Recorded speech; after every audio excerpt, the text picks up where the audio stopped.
किसानों का नाम सियासत का काम। इस आंदोलन को तब तक जारी रखेंगे जब तक ये 3 काले कानून सरकार वापस नहीं लेगी।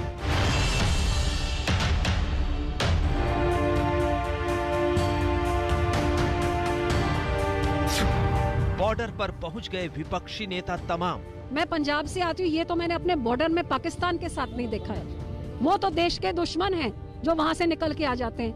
ये बेचारे निहत्थे किसान हैं जो अपनी रोजी, अपनी पेट बचाने के लिए किसान से एक कानून वापस करने की मांग कर रहे हैं। सरकार के खिलाफ तेज हुई मोर्चाबंदी। क्यों समझाने की जरूरत पड़ रही है? क्यों खालिस्तान पाकिस्तान टुकड़े टुकड़े एंगल लाने की जरूरत पड़ रही है? अरे हमारा लोकतंत्र बहुत मजबूत है, किसी के एक ट्वीट से कमजोर नहीं होगा। आपने विमर्श को कमजोर कर दिया है। आलोचना के बाद कमजोर पड़ी किलेबंदी। क्या कील काट के जागे इसकी सरकार की, एका कील काट के जागे अंत।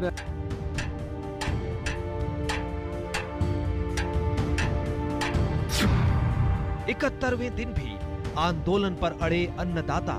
6 तारीख की रणनीति है कि 3 घंटे का जाम रहेगा।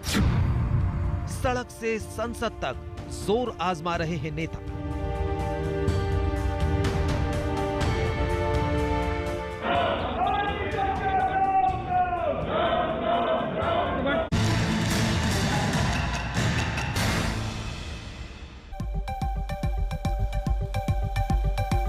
किसानों का नाम सियासत बेलगाम हल्ला बोल में आपका स्वागत है। आपके साथ मैं हूं अंजना ओम कश्यप। हम चर्चा इन तमाम मुद्दों पर करेंगे, लेकिन बड़ी खबर के साथ शुरुआत कर रहे हैं क्योंकि 6 फरवरी को 3 घंटे के चक्का जाम पर राकेश टिकैत अड़े हुए हैं। जी हां, किसान नेता विदेशी हस्तियों पर भी हालांकि उन्होंने आज अपना रिएक्शन दिया है। विदेशी हस्तियों के ट्वीट पर राकेश टिकैत का बयान, उन्होंने कहा कि मैं उन्हें नहीं जानता, लेकिन अगर कोई समर्थन दे रहा है तो दे, मैं उनको नहीं जानता। बार बार सवाल पूछे जाने पर भी उन्होंने कहा कि अगर मैं नहीं जानता हूं तो नहीं जानता हूं। हालांकि बड़ी खबर यह है कि 6 फरवरी को 3 घंटे चक्का जाम करेंगे राकेश टिकैत, यानी समझिए एक बार फिर से टकराव की स्थिति बनेगी। दिल्ली पुलिस ने तमाम बैरिकेडिंग की है अलग अलग जगहों पर बॉर्डर पर, लेकिन अगर चक्का जाम के लिए फिर से दिल्ली का कूच होगा तो क्या फिर 6 फरवरी को टकराव की स्थिति बनेगी? क्योंकि राकेश टिकैत ने कह दिया है कि 6 फरवरी को हम 12 बजे से 3 बजे तक 3 घंटे का चक्का जाम करेंगे। आइए आगे बढ़ने से पहले सुना देते हैं आपको क्या कहा है राकेश टिकैत ने। 6 तारीख की रणनीति है कि 3 घंटे का जाम रहेगा। दिल्ली में तो वो होगा नहीं, और दिल्ली के बाहर वो रहेगा, पूरे देश भर का रहेगा वो मामला, वहाँ पे रहेगा। और जो गाड़ियाँ उसमें आवेगी, रुकेंगी, उनको लंगर का, पानी का, भोजन का, चने का, मूंगफली का, वो उनको सब करवाओगे और बताओगे सरकार की भाई ये सरकार कर रही है हमारे साथ में।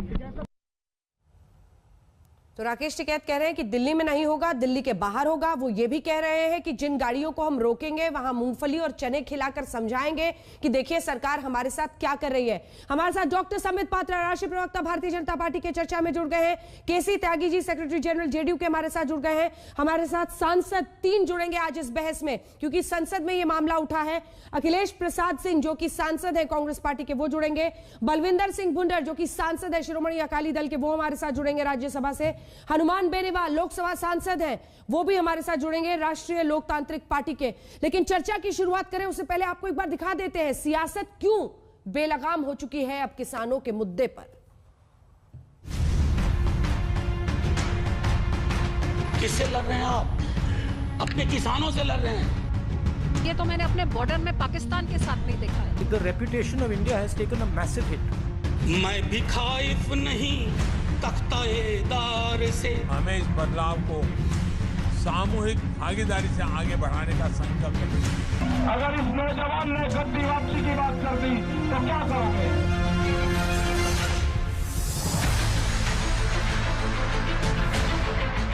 संसद से लेकर दिल्ली सरहद तक आज विपक्ष ने सरकार के खिलाफ कई मोर्चे खोल दिए।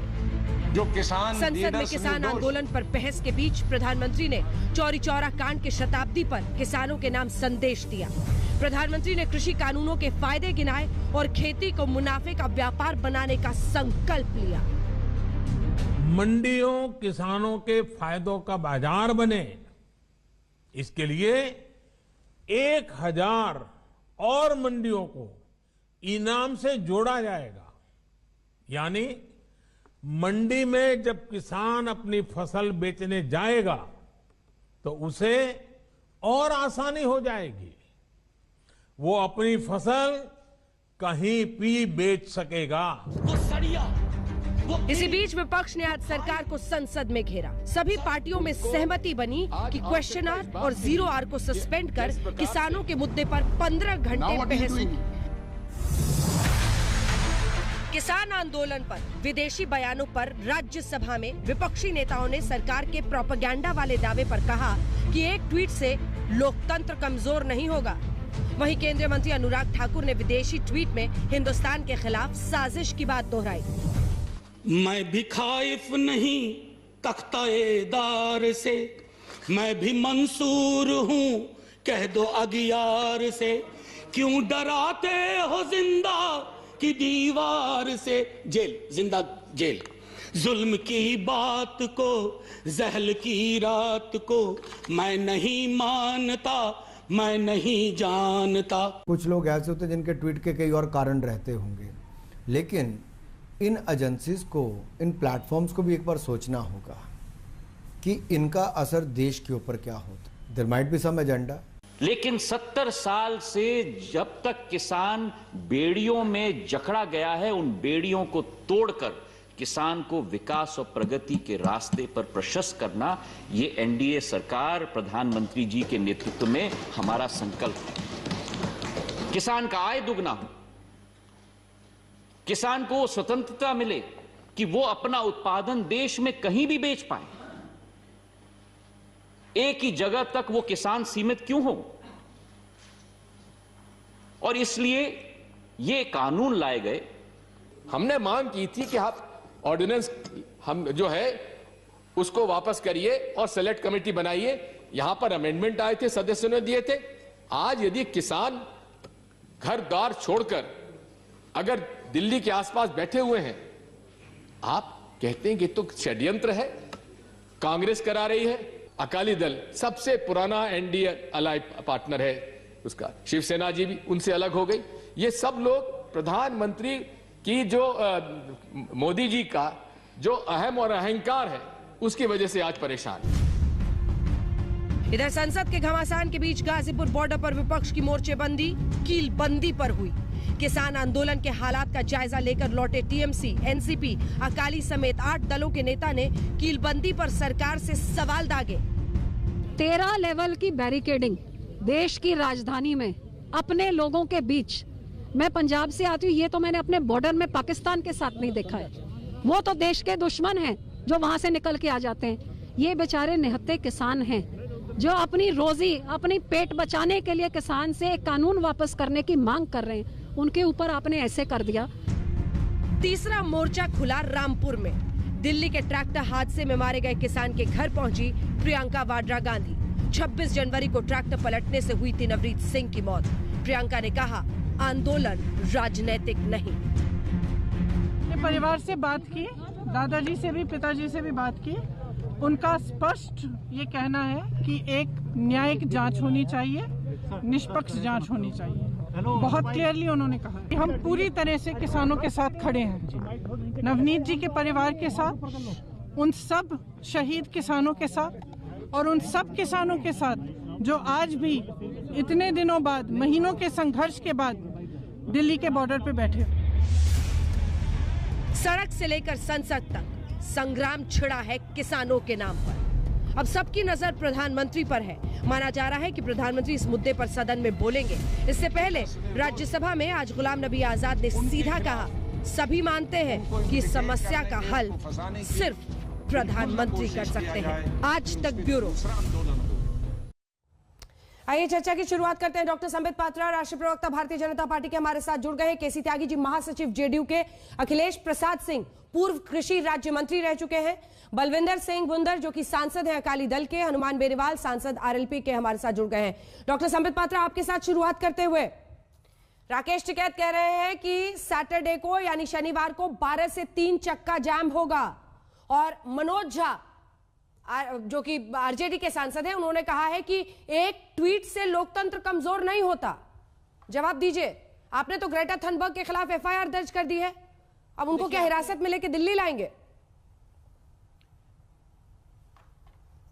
देखिए अंजना जी, दो प्रश्न आपने पूछे। पहला प्रश्न कि चक्का जाम होगा, ठीक है, लोकतंत्र में डेमोन्स्ट्रेट करना, प्रोटेस्ट करना ये अधिकार है, मगर कानून और आइन को नहीं तोड़ते हुए, किसी को असमंजस में बिना डाले हुए अगर ये किया जाए तो अच्छा रहेगा, क्योंकि 26 जनवरी का दंश हिंदुस्तान ने सहा है, तो ये समय बताएगा। और मुझे लगता है दिल्ली पुलिस और बाकी पुलिस इसकी जो है रक्षात्मक कार्यवाही जरूर करेगी। प्रोटेस्ट अलाउड है इस देश में। दूसरी बात, जहां तक ग्रेटा थनबर्ग का सवाल है कि क्या एक ट्वीट से देश का लोकतंत्र खतरे में आ जाएगा, बिल्कुल नहीं। ये कागज है, देखिए, ये टूल किट है। टूल किट को अगर हिंदी में परिभाषित किया जाए तो उसकी परिभाषा होगी षड्यंत्र का एक पिटारा। ये जो षड्यंत्र का पिटारा है, ये कोई एक व्यक्ति द्वारा नहीं होता है, ये पूरी तरह से एक साजिश रची जाती है। और गलती से ग्रेटा थनबर्ग ने इस टूल किट को, इस षड्यंत्र के पिटारे को ट्वीट कर दिया था। मैं आपसे 10 सेकंड लेते हुए 2-4 महत्वपूर्ण बिंदु, आप टूल किट के पहले पन्ने को देखेंगे तो वो 26 जनवरी से शुरू होता है। 26 जनवरी पे इंडियन एम्बेसी के सामने धरना प्रदर्शन आरंभ कर देना है और ग्लोबल अटेंशन भारत के खिलाफ आपको इकट्ठा करना है।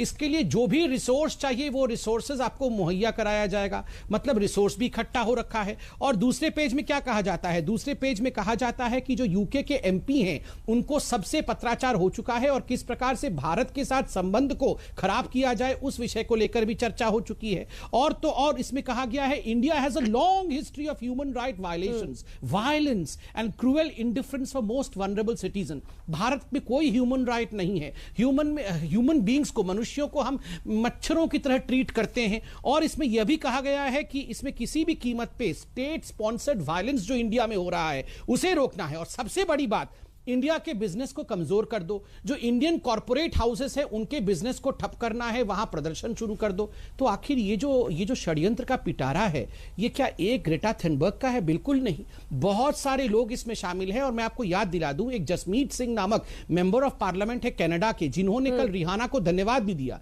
ये एक जसमीत सिंह कौन है? ये डेम पार्टी के मेंबर ऑफ पार्लियामेंट है। और इंडिया की गवर्नमेंट ने, जब हमारी सरकार भी नहीं थी तब, उस समय इन्हें खालिस्तान के लिए फंड इकट्ठा करने के लिए टेरर फंड रेजर के नाम से इनको ईयरमार्क कर रखा है। आप बताइए, ये तो पूरा का पूरा एक नेक्सस है, एक रैकेट है जो देश को कहीं ना कहीं झुकाना चाहता है। और ये केवल बहाना किसानों का ले रही है, निशान पर तो हिंदुस्तान का लोकतंत्र है। ठीक है, हम भी उस टूल किट को डिकोड करने की कोशिश कर रहे हैं संबित जी, हम भी दिखा रहे हैं पॉइंट वाइज। फुल स्क्रीन एक बार दिखाइए, जिसके बाद मैं अखिलेश जी फौरन आपके पास आऊंगी। मानवाधिकार उल्लंघन की बात हिंदुस्तान के मद्देनजर, हिंदुस्तान को ऑपरेसर, आतताई मुल्क के तौर पर दिखाने की कवायद, ये एक ट्वीट की बात नहीं है अखिलेश जी, ये बात है उस साजिश की जो गलती से एक टूल किट उन्होंने ट्वीट कर दिया और फिर टूल किट को डिलीट कर दिया, क्योंकि उनको भी पता चल गया कि इससे पूरी पोल खुलेगी। साजिश जो बुनी जा रही है हिंदुस्तान को एक ऐसे मुल्क के तौर पर, और ये याद रखिए, ये 2 साल, 4 साल, 5 साल की बात नहीं है। ये कहा जा रहा है कि इंडिया हैज अ हिस्ट्री, इतिहास है हिंदुस्तान का ऑपरेसिव देश के तौर पर, यानी एक ऐसा देश जो अपने ही लोगों पर जुल्म करता है। क्या आप इससे सहमत हो सकते हैं? ये कैसे कहा जा सकता है, आपकी साथी पार्टी आरजेडी, ये कैसे कहा जा सकता है कि एक ट्वीट से नुकसान नहीं हो सकता एक मुल्क को, अगर उस ट्वीट के जरिए सोशल मीडिया कई मुल्कों में तबाही मचाने में भी उसका इस्तेमाल किया गया है? अखिलेश जी।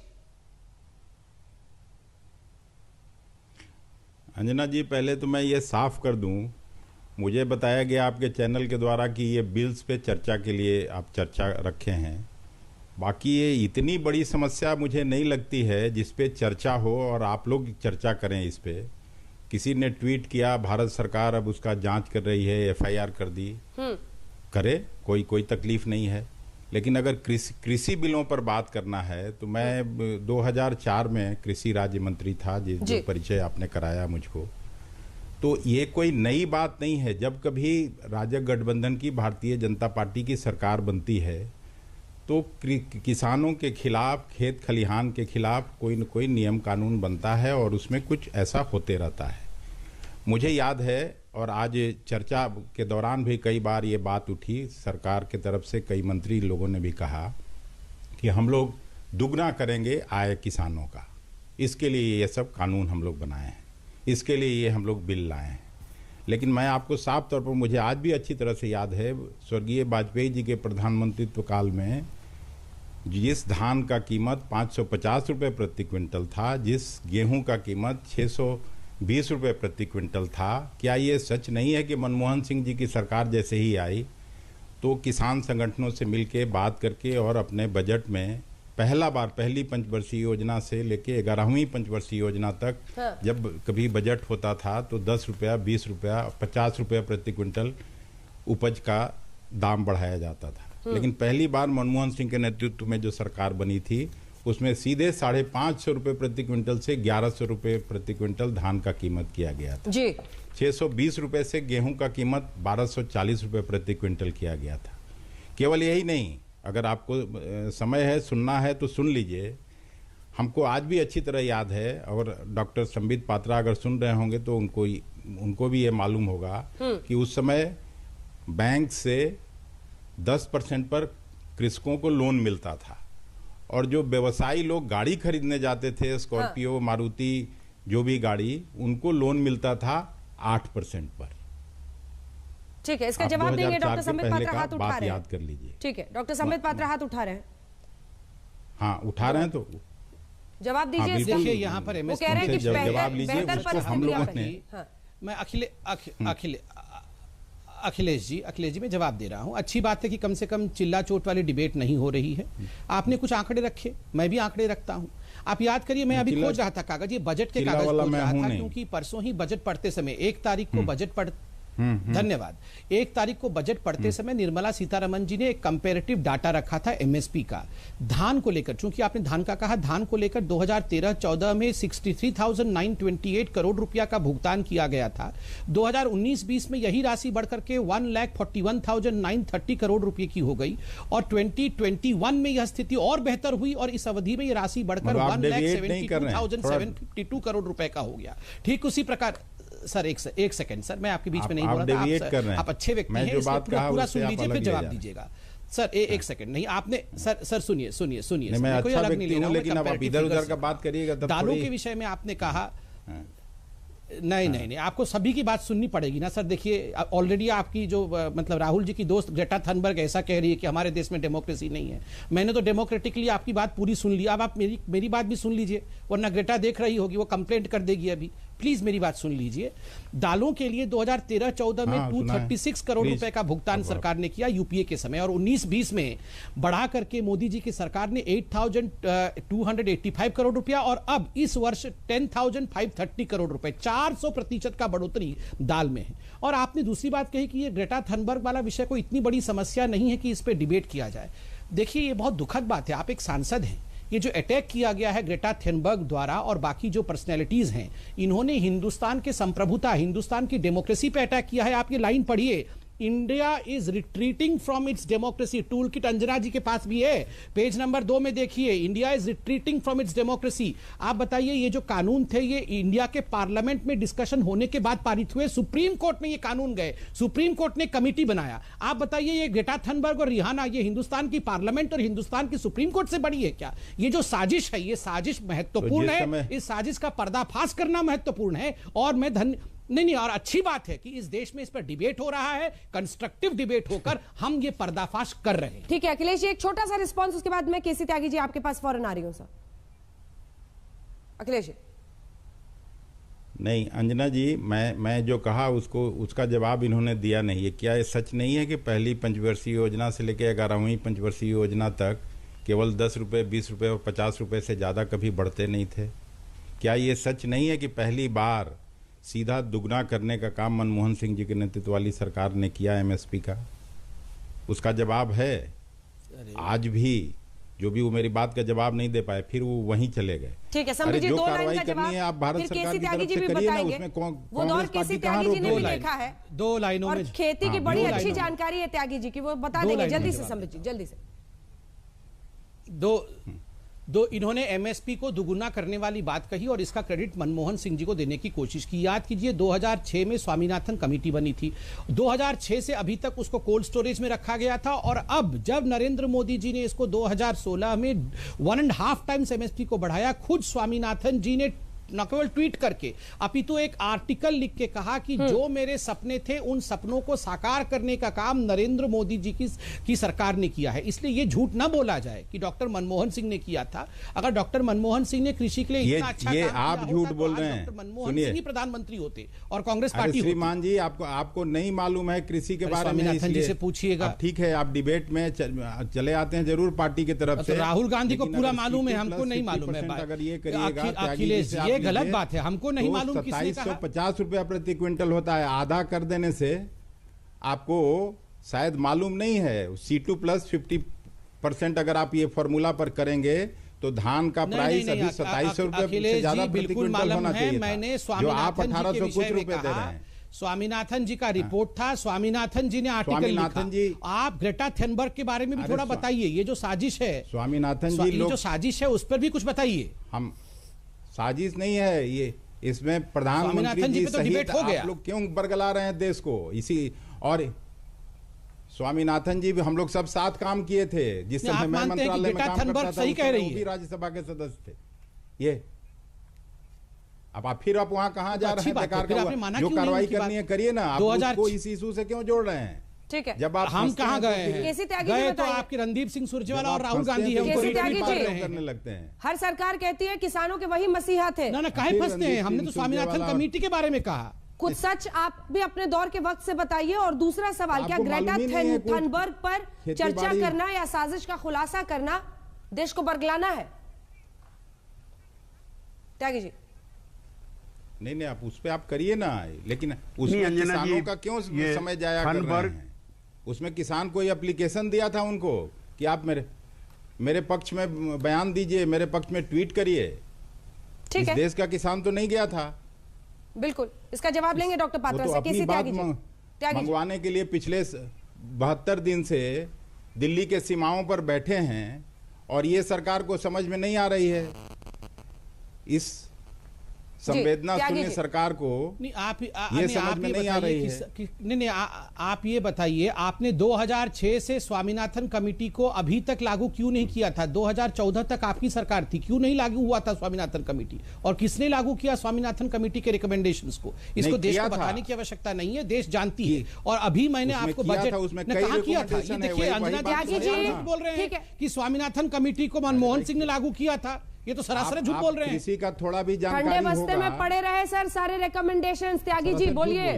कृषि का जानकार मैं राहुल गांधी से ज्यादा हूँ, और राहुल गांधी और प्रियंका गांधी से ज्यादा हूँ कृषि का जानकार। त्यागी जी तो वही कर रहे हैं, झूठ के सहारे पार्टी ही चलती है। चलाइए, लेकिन त्यागी जी आवाज आ रही है? जानकारी सहारा ही नहीं है, छोड़िए ना, बेसहारा पार्टी चल रही है। नहीं, मुझको आवाज खूब आ रही है। मैं बोलना तब शुरू करूं जब दोनों मेरे मित्र बोलना बंद करें। ठीक है, दोनों मित्र अब चुप हुए हैं, बोलिए। अंजना जी, हाँ। आप बोलें। ये कोई 2, 4, 6, 7 साल की लड़ाई नहीं है, न 2, 4 साल का शोषण है। ये सदियों से गांव, किसान और खेती, ये किसी के एजेंडे पे नहीं रही है। 1952 में जब प्रथम पंचवर्षीय योजना बनती है, उस समय कृषि पर 35% जो है बजट एलोकेट होता है और उद्योग पर होता है 15%। तो दूसरी योजना आते हुए, तीसरी योजना आते हुए सारी प्राथमिकताओं की अदला बदली हो जाती है। कृषि हो जाती है 15% पर, जिस पर 50% से ज्यादा लोग अपनी जीविका अर्जित करते हैं, और एग्रीकल्चर के बजाय सारा स्ट्रेस हो जाता है उद्योगों पर। और पंडित नेहरू का 1964 में पार्लियामेंट के अंदर बयान है कि हमने कृषि की उपेक्षा की, जिसकी वजह से गांव पिछड़ गए, खेती पिछड़ गई, किसान पिछड़ गए। उसके बाद हमारी लड़ाई कोई इसकी खाली एमएसपी की नहीं है, किसानों की। हम तो पूरा सिस्टम बदलना चाहते हैं। दाम कौन तय करेगा? दाम कैसे तय करेंगे? अब कार मालिकों ने कहा है कि 50,000 रुपए हम बढ़ाएंगे कार पर, चूंकि जो रॉ मेटेरियल है, चाहे कॉपर है चाहे स्टील है, उसके दाम बढ़ गए हैं। हमारे भी बिजली के दाम बढ़ गए, हमारे पेस्टिसाइड के बढ़ गए, हमारे इंसेक्टिसाइड के बढ़ गए, और पेट्रोल डीजल अपने अंतर्राष्ट्रीय 70 साल के रिकॉर्ड पर है। तो हमारा कॉस्ट ऑफ प्रोडक्शन कौन तय करेगा? एक जो उद्योग में चीजें तय हो रही हैं, हाँ। उसका दाम तो मालिक तय कर रहे हैं। उन्होंने MRP लिख दिया, जिससे 1 नया पैसा कम नहीं होगा। प्रधानमंत्री के द्वारा, देश की संसद के द्वारा जो एमएसपी घोषित हुई है वो हमको क्यों नहीं मिलती? जब आपने एमआरपी के लिए कानून बनाया तो हमारी एमएसपी के लिए भी कानून बनाइए। और मैं उस प्रोपेगेंडे का हिस्सा नहीं हूं कि एमएसपी खत्म हो जाएगी। एमएसपी है, एमएसपी रहेगी, लेकिन सरकार के द्वारा जो घोषित एमएसपी है वो सरकारी खरीद के अलावा भी किसानों को मिलनी चाहिए। ये किसानों के मुद्दे हैं। 1971 का, मैं 72 का मैं आपको बताता हूं, 85 पैसे डीजल का दाम था 1 लीटर का, और 1 किलो गेहूं आता था। आज 2021 में 4 किलो गेहूं में 1 लीटर पेट्रोल डीजल आता है। तो भाई हमारा जो शोषण हो रहा है वो 6 साल में हुआ है, मैं ऐसा नहीं मानता। ये सदियों से प्रो विलेज, प्रो किसान जो पॉलिसीज हैं वो नेग्लेक्ट हुई हैं। हाँ। और ठीक है, एक ब्रेक के लिए हम रुकते हैं। आप दोनों जो सांसद हमारे साथ, शिरोमणि अकाली दल और बेनीवाल जी, मैं फौरन ब्रेक के बाद लौटूंगी।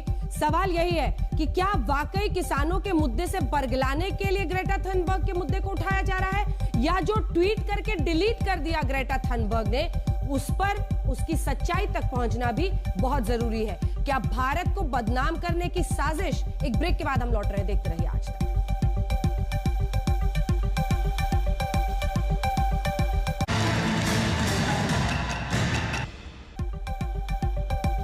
किसानों का नाम सियासत बेलगाम। जी हां, राज्यसभा में जो बवाल इस मुद्दे पर कटा है, जो सांसद कई आज किसान आंदोलन की जगह पर गए, और इसी के साथ टूल किट जो ग्रेटा थनबर्ग ने गलती से ट्वीट कर दिया था, उस पर कुछ ही देर पहले दिल्ली पुलिस के कमिश्नर ने प्रेस कॉन्फ्रेंस करके पूरी जानकारी दी है, क्योंकि एफआईआर दर्ज की गई है और जो धाराएं लगाई गई हैं उसमें 5 साल तक की सजा भी हो सकती है। क्या उन्होंने कहा है हम आपको सुनाएंगे, लेकिन जल्दी से रिएक्शन पहले ले लेते हैं। आपके पास हनुमान बेनीवाल साहब आते हुए, देखिए ये आंदोलन का 71वां दिन हो गया है, फिर से चक्का जाम की तैयारी है। इसकी आड़ में किस तरह से जबरदस्त सोशल मीडिया का इस्तेमाल करके हिंदुस्तान के खिलाफ साजिश रची जा रही है, वो सब कुछ भी सामने आ रहा है। आपको नहीं लगता है वो भी उतना ही महत्वपूर्ण है जितना किसानों का ये आंदोलन? या आप सहमत हैं सांसद अखिलेश जी से? बेनीवाल साहब जी, ये जो आज जो चर्चा हो रही है डिबेट के अंदर, आपने हमें लाइव में बुलाया तो हमें यही जानकारी दी गई थी कि आपको किसान आंदोलन पे आना है। मैं लोकसभा की कार्रवाई छोड़ गया हूँ बीच में। मैं तो इतना ही इसके अंदर कहूँगा कि भारत विरोधी गतिविधियाँ कोई भी हो, चाहे उनके तो हर हिंदुस्तानी उसका विरोध करेगा और जांच भी होनी चाहिए। लेकिन किसानों का जो आंदोलन देश के अंदर चल रहा है, उसे किसी बारी ट्वीट की आवश्यकता नहीं, किसी बारी ताकत हमें मदद करे, हमें इसकी आवश्यकता नहीं। हम किसान के बेटे, हमारी लड़ाई हम खुद लड़ना जानते हैं। आज 71 दिन हो गए, 100 से ज़्यादा शहादत दे दी, और 26 जनवरी की जो घटना हुई थी, निश्चित रूप से उस घटना के अंदर जो भी असामाजिक तत्व थे उनके खिलाफ हमने निंदा उसी दिन करी थी। और बड़े आंदोलनों के अंदर ऐसी घटनाएं अक्सर हो जाती है, लेकिन किसान डटा हुआ है शांतिपूर्वक तरीके से। और जिस राजस्थान स्टेट से मैं आता हूँ, शाहजहाँपुर बॉर्डर के अंदर, और कल हमारी ट्रैक्टर परेड भी कल है, और उसके बाद परसों चक्का जाम है। निश्चित रूप से सरकार कितना भी प्रयास कर ले, देश का किसान थकेगा नहीं, रुकेगा नहीं, झुकेगा नहीं। हम प्रधानमंत्री जी से ये अपील करते हैं कि आप किसानों की सुध लें, सुने। और देश का किसान, कांग्रेस भी इसके अंदर राजनीति करे तो कांग्रेस ने भी कोई किसानों का भला नहीं किया। मैं पहले जो हमारे कई नेतागण थे उनकी बात सुन रहा था। कांग्रेस अब जो आंसू बहा रही है, अगर कांग्रेस भी पहले सोचती तो किसानों को बहुत भला कर सकती थी। कांग्रेस ने भी कोई भला नहीं किया। देश का किसान अच्छी तरह इस बात को जानता है, देश का जवान अच्छी तरह इस बात को जानता है, और किसानों की जीत निश्चित होगी, इसमें कोई दो राय नहीं। और हम पार्लियामेंट के अंदर भी जोरदार तरीके से, चाहे राष्ट्रपति का अभिभाषण हो, चाहे बजट हो, और उसके बाद 3 दिन से जो विरोध समूचे विपक्ष कर रहा है, वो हम सभी ये चाह रहे हैं प्रधानमंत्री जी शुद्ध ले, संवेदनशील बने। और आज जब विपक्ष से हमारे कई साथी गाजीपुर बॉर्डर गए थे सांसद, और उनको किसानों से मिलने नहीं दिया गया, और कील लगा के जिस तरह 6 लेयर की सुरक्षा बनी, ऐसा लग रहा है जैसे कोई बॉर्डर पे कोई आतंकवादी हमला या कोई नेक्स्ट लाइट वैसा होने वाला था। तो ये भी सरकार को सोचना चाहिए। अंधाता है, और अंधाताओं का अपमान अगर सरकार जितना करेगी उतना ही सरकार को नुकसान उठाना पड़ेगा। और किसान आंदोलन में किसान कल और परसों मजबूत तरीके से अपनी ताकत दिखाएंगे, अहिंसात्मक तरीके से, और हिंसा को इस आंदोलन में कोई स्थान नहीं। ठीक है, हनुमान जी कह रहे हैं कि कल भी ट्रैक्टर रैली और उसके बाद परसों भी चक्का जाम, किसान रुकेगा नहीं, किसान थकेगा नहीं। संबित जी जवाब दीजिए, फिर फौरन आपके पास आ रही हूं भुंडर साहब। देखिए, बड़े सम्मान के साथ मैं हनुमान जी के दो बातों से एग्री नहीं करूंगा। हनुमान जी ने कहा बड़ी बड़ी जब प्रोटेस्ट होते हैं, बड़े बड़े जब इस प्रकार के धरनाएं होती हैं तो उसमें 26 जनवरी जैसे कुछ घटनाएं हो जाती है। मैं इस बात को नहीं मानता कि 26 जनवरी वाली बात जो है, वो जो हिंसा हुई थी, वो जिस प्रकार का उपद्रव हुआ था, वो कोई छोटा विषय नहीं है। वो एक षड्यंत्र था और षड्यंत्र के अंतर्गत ये पूरी की पूरी घटना हुई थी। और हिंदुस्तान के किसी भी बच्चे को ये अच्छा नहीं लगा था कि हिंदुस्तान के लाल किला के साथ, हिंदुस्तान के पताका के साथ, तिरंगे के साथ खिलवाड़ हो। दूसरी बात, आपने कहा कील लगाया गया है, अन्नदाता को मारने की कोशिश है। बॉर्डर पे भी नहीं होता है ऐसा, बहुत लोगों ने कहा। बॉर्डर पे कील इसलिए नहीं लगाया जाता है, केवल एक तार की बाड़ होती है, क्योंकि बॉर्डर में गोली चलाने की इजाजत होती है।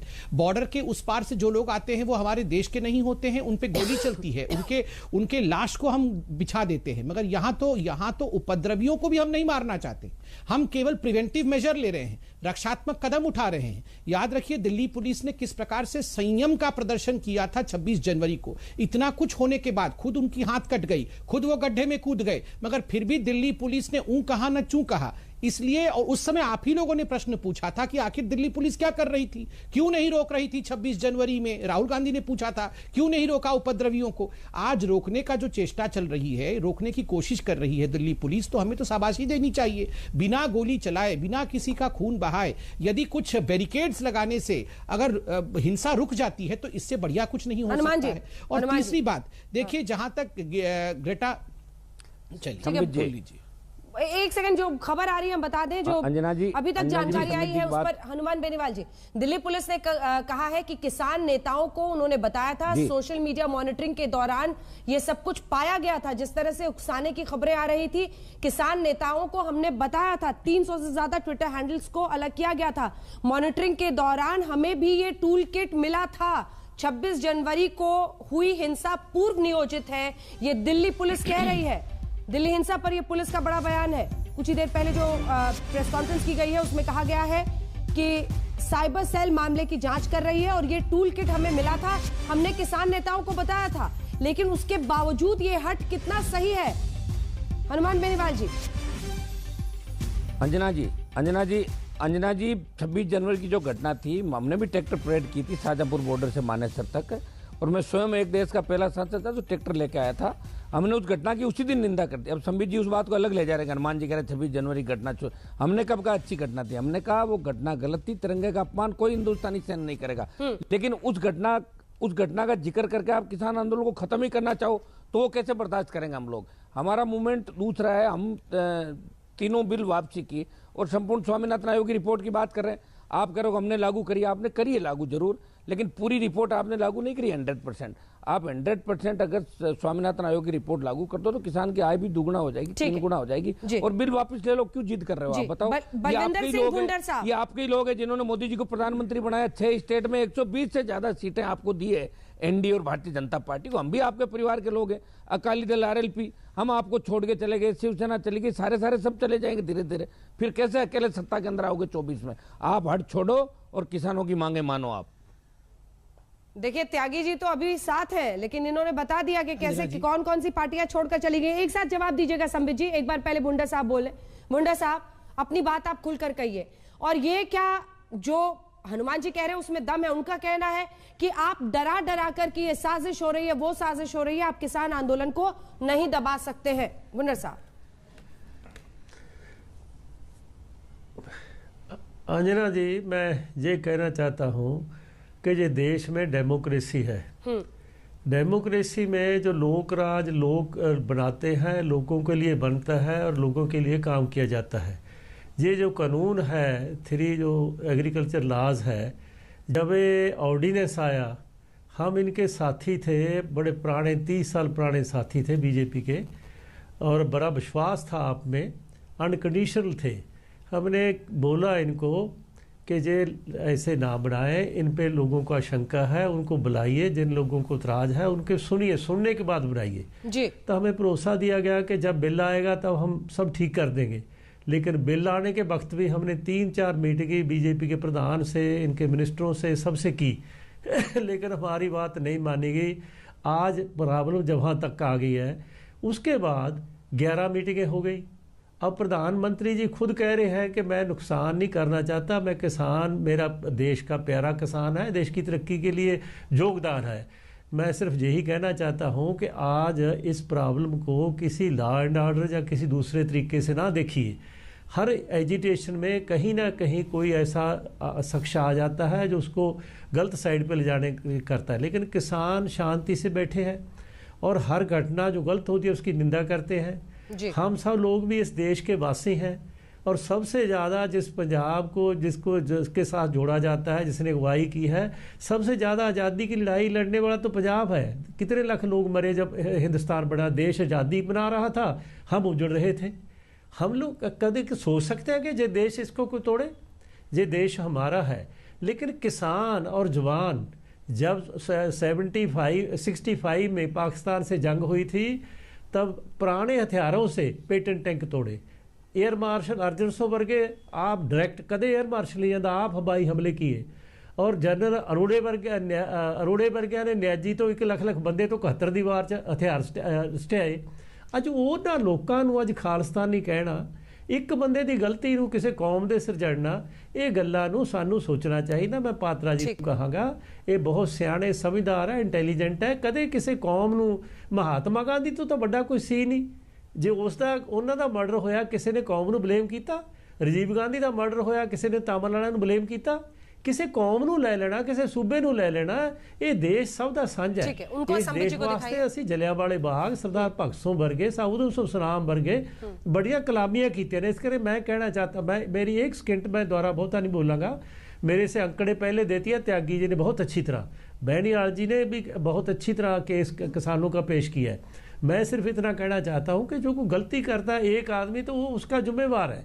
लेकिन ये तो किसानी मूवमेंट सारे देश की मूवमेंट है। अब तो यूपी, राजस्थान, मध्य प्रदेश, महाराष्ट्र, केरला और असम, इधर जम्मू कश्मीर तक और पंजाब, हरियाणा सब लोग कर रहे हैं। जो एक सूबा या एक लोग थोड़ो कर रहे हैं। इसलिए इसको किसी फिरके के साथ जोड़ना, किसी एक जवाब दीजिए डॉक्टर संबित पात्रा। ठीक है भुंडर साहब, आपने अपनी बात अच्छे से रखी है, मैं जवाब सुनते हैं डॉक्टर पात्रा का। मैं एक सेकंड, मैं सबसे एक सेकंड मैं प्यार के साथ कहना चाहता हूं। अभी मैं 4 लोगों के प्रश्न मैंने सुने हैं, अब मुझे लगता है मुझे उत्तर देना चाहिए। हम सब लोग हम सब चाहते हैं कि मसला हल हो, मसला हल हो। धन्यवाद संबित जी, धन्यवाद। देखिए, मैं एक एक करके उत्तर देता हूं। इन्होंने कहा, बाबूजी ने कहा कि जो खालिस्तानी शब्द है इसका प्रयोग तो बिल्कुल नहीं होना चाहिए। मैं भी मानता हूं। किसने प्रयोग किया? आप याद करिए, रवनीत सिंह बिट्टू कौन है? रवनीत सिंह बिट्टू कांग्रेस के सांसद है, पंजाब से ही सांसद है। वो आए थे किसानों से मिलने के लिए, उनकी पिटाई हुई तो उन्होंने प्रेस कॉन्फ्रेंस करके कहा खालिस्तानियों ने मेरी पिटाई की, बीजेपी ने तो नहीं की, ये रवनीत सिंह बिट्टू ने किया। और आप याद करिए, परसों के दिन कैप्टन अमरिंदर सिंह जी ने प्रेस कॉन्फ्रेंस किया ऑल पार्टी मीटिंग के बाद। उन्होंने कहा इस पूरे किसान आंदोलन में पाकिस्तान का भी हाथ है। उन्होंने तो यह भी कह दिया कितने ड्रोन आए हैं पाकिस्तान से, कितने AK-47 आए हुए हैं पाकिस्तान से, ये सब कुछ मैनू पता है, ये सब कुछ मैं जानता हूं। ये तो अमरिंदर सिंह जी ने कहा है। इसलिए पाकिस्तान के हाथ को भी नजरअंदाज न किया जाए। जसमीत सिंह जो डेम पार्टी के हैं, जो मेंबर ऑफ पार्लियामेंट है कनाडा के अंदर, तो उन्होंने किस प्रकार से इस पूरे विषय को सपोर्ट किया है, और वो तो खुल करके खालिस्तान के फेवर में बोलते हैं। तो किसी ने यहां एक कौम को खालिस्तानी कहने की हिमाकत भी हम नहीं कर सकते हैं साहब। हम तो सिख कौम को सलाम करते हैं। प्रधानमंत्री जी तो कायल हैं सिख कौम के। दूसरी बात, यहां पर बार बार कहा गया कि आपने ये क्यों बना दिया। देखिए, आप लोग सब मेरे से बड़े हैं, अनुभवी हैं, मैं तो छोटा हूं, मगर आप प्लीज मेरी एक इमोशनल अपील ये सुनिए ध्यान से। बाबूजी, आखिर कब तक किसानों के साथ ये मजाक चलता रहेगा? हम लोग जब सत्ता में नहीं रहते हैं तो जोर जोर से रोते हैं कि मिडिल मैन हटाओ, ये बिचौलिए हटाओ, ये पैसे सारे बिचौलिए के जेब में चला जाता है, किसानों के जेब में नहीं जाता है। कमेटी पे कमेटी, कमेटी पे कमेटी, कमेटी के कमेटी बैठाई जाती है, कमेटी हर कमेटी कहती है बिचौलिए हटा दो, फिर भी 70 साल तक इस देश में कुछ नहीं हो पाया। देखिए, मैं बीजेपी का प्रवक्ता हूं इसलिए नहीं, मगर मैं नरेंद्र मोदी जी को नमन करता हूं। बोल्ड डिसीजन लेते हैं ये प्रधानमंत्री हमारे। अरे अगर कोई भी नेतृत्व इस देश में बोल्ड डिसीजन नहीं लेगा, अगर हम स्टेटस क्वो में ही चलते जाएंगे तो ये देश आगे नहीं बढ़ पाएगा बाबूजी। ठीक है, इसी के साथ हमें ब्रेक के लिए रुकना पड़ रहा है। आप सभी का धन्यवाद हमारे साथ हल्ला बोल में जुड़ने के लिए। देखते रहिए आज तक।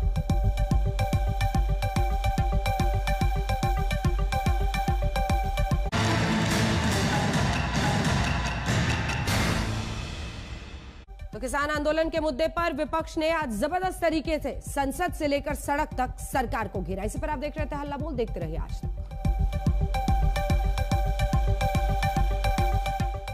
नमस्कार, मैं हूं अंजना ओम कश्यप। हमें उम्मीद है ये वीडियो आपको पसंद आया होगा। लेटेस्ट खबरों के लिए यूं ही देखते रहिए आज तक, और इस वीडियो के पसंद आने पर लाइक, शेयर एंड सब्सक्राइब करना ना भूलें।